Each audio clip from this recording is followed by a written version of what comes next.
ഇന്ന് യേശു 3 ശിഷ്യന്മാരെ കൊണ്ട് താബോർ മലയിലേക്ക് പോയി. പ്രാർത്ഥിക്കാൻ പോയതാണ്. ഇത് ആദ്യത്തെ പോക്കൊന്നുമല്ല. ഇതിനു മുമ്പും പല പ്രാവശ്യം പോയിട്ടുണ്ട്. ഇവിടെയല്ല, പല സ്ഥലങ്ങളിലായിട്ട്. എന്നാൽ ഈ മലയിൽ കയറിയപ്പോൾ വ്യത്യസ്തമായൊരു കാഴ്ച കണ്ടു. യേശുവല്ല, കൂടെ നിന്ന പത്രോസും യാക്കോബും യോഹന്നാൻ. കണ്ടത് യേശു പ്രകാശമുള്ളവനായിട്ട് നിൽക്കുകയാണ്. അവർ അത്ഭുതത്തോട് നോക്കി നിന്നു. കാര്യം ഇങ്ങനെയൊന്നും യേശുവിനെ കണ്ടിട്ടില്ല. കുറേ കാര്യങ്ങളൊക്കെ പറഞ്ഞിട്ടുണ്ട്, കുറേ ചെയ്തിട്ടുമുണ്ട്. പക്ഷെ ഇന്ന് അങ്ങനെയല്ല. ഇവൻ്റെ ആളും രൂപവും ഒക്കെ മാറി. പിന്നെ അവൻ സംസാരിക്കുന്നത് പ്രവാചകന്മാരോടാണ്. ഞെട്ടി നിൽക്കുമ്പോൾ പത്രോസ് അറിയാതെ പറഞ്ഞു, കർത്താവേ, നമുക്കിവിടെ ആയിരുന്നാൽ മതി. എന്തിനാണ് ഈ താഴെപ്പോയിട്ടുള്ള പ്രശ്നങ്ങൾ? പത്രോസിന് പേഴ്സണലി ഒത്തിരി പ്രോബ്ലമുള്ള മനുഷ്യനായിരിക്കാം. അമ്മായിയമ്മയായിട്ടൊക്കെ വല്ലപ്പോഴൊക്കെ പ്രശ്നം ഉണ്ടാകാൻ സാധ്യതയുള്ളൊരു മനുഷ്യനാണ്. വീട്ടിലൊന്നും സ്ഥിരമായിട്ടൊന്നും പോകുന്നില്ല. അതുകൊണ്ട് അയാൾക്കറിയാം ഇതാണ് സന്തോഷത്തിൻ്റെ മല, ഇതാണ് അത്ഭുതങ്ങളുടെ കാഴ്ചകളുടെ ഇടം. അതുകൊണ്ട് ഇവിടെ ആയിരിക്കാം. പക്ഷേ യേശു ഒന്നും പറഞ്ഞില്ല.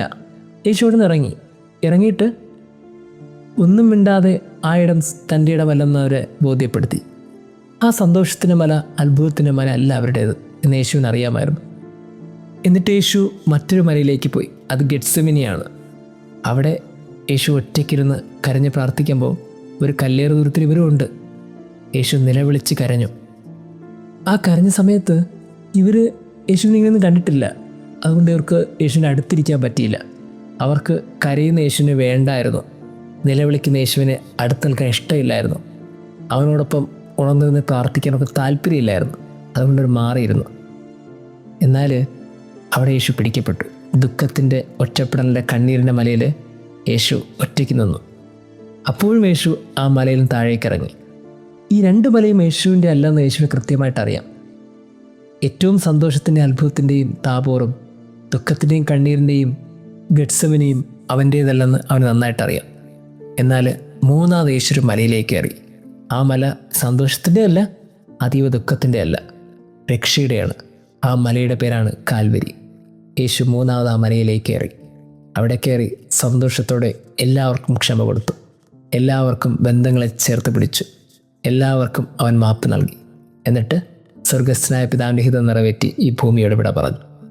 രക്ഷ ഈ ഭൂമിയിലേക്ക് കടന്നു വന്നു. യേശുവിന് ഒരു കാര്യം വ്യക്തതയുണ്ട്.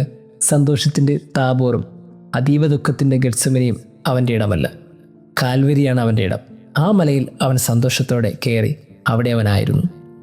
അത് രക്ഷയുടെ ഇടമാണ്.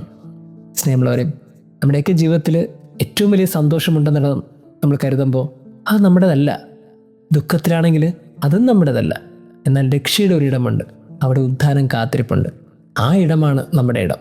അതുകൊണ്ട് ജീവിതത്തിൽ ഇപ്പോൾ ഏറ്റവും അധികം സന്തോഷത്തിൽ കടന്നു പോകുന്നുണ്ടെങ്കിൽ കൂടുതൽ നിങ്ങൾ സന്തോഷിക്കരുത്. അത് നിങ്ങളുടെ ഇടമല്ല.